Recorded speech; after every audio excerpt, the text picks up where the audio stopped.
One of the things I was always conscious of is the book is the story of my life, but it's not about me. It's about everybody, again, who had every opportunity to become all the stuff that was right in our faces, but made a conscious choice to not become those things. So what do you do on those days? Like, you must have had some days. I mean, I was watching it and I was going nuts myself. You must have had some days when you felt that. And it's kind of interesting to know on those days, what do you do? Do you just write them off as that was a bad day? Do you know what I did on the one time that I felt, and this was something I made it a point to make sure was in the movie, the one day I felt so low, I didn't know whether I was going to quit, crack, or cry.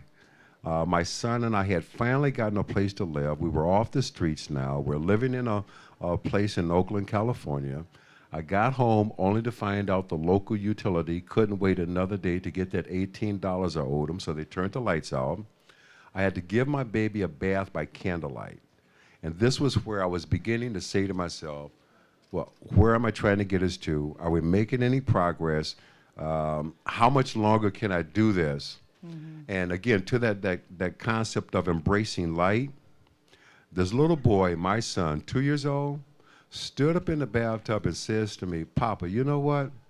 You a good papa. Aww. And that was all I needed. That was it. That was all I needed. I embraced that, okay? And to this day, my kid is 26. That's the most important thing he's ever said to me. Yeah. Well, but it is, because that's what mattered to you, that you were going to change the pattern. That made all the difference in the world. Okay, let's move off the family thing for a second, go a little bit to work. So you get that first real job. Talk a little bit about what that early experience in the industry was like. You know what? To suddenly be on Wall Street with an opportunity to learn the business. The very first day I walked into a Wall Street trading room, I knew this is where I'm supposed to be. Right. I knew this was the place. And to have that opportunity in my grasp, but also at the same time to know that I'm homeless, and not just homeless, I got a baby. So the biggest transition I had to make every day was going from working in an office environment, being surrounded by nothing but money, investment opportunities, and capital, and the market closes, and it becomes, where are we going to sleep tonight? Do I have enough money to feed my child and get a hotel room? But you didn't think of yourself as homeless.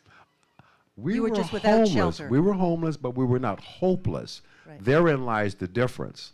Okay. I don't know what these statistics are in Canada, but in the United States, for instance, 12% of all the homeless people in the United States have jobs and go to work every day. In some communities, that number is as high as 30%. Unbelievable. And that, I mean, homeless families working. That says something about how we value people. You in Hollywood. So you get a call one day. How does that happen? How does it happen that it goes from the book to the movie? Get a call one day from a guy who says he was Will Smith. I hung up on him. He called back. I hung up We now again. know two things about you that aren't that smart, but it's okay. No. Well, hey, you get these, No, you get all these of course. phone calls. Oh, okay. Yeah, right. Will Smith. Good. Click. Calls back the third time and he says, "Look, take this number, call me back." Dial the number and they say, "Sony Pictures." And the next thing you know is Mr. Smith's office. And the next thing you hear is, "Hey, man, look, do you want to make a movie or not?" Wow, how did that feel? It's still surreal.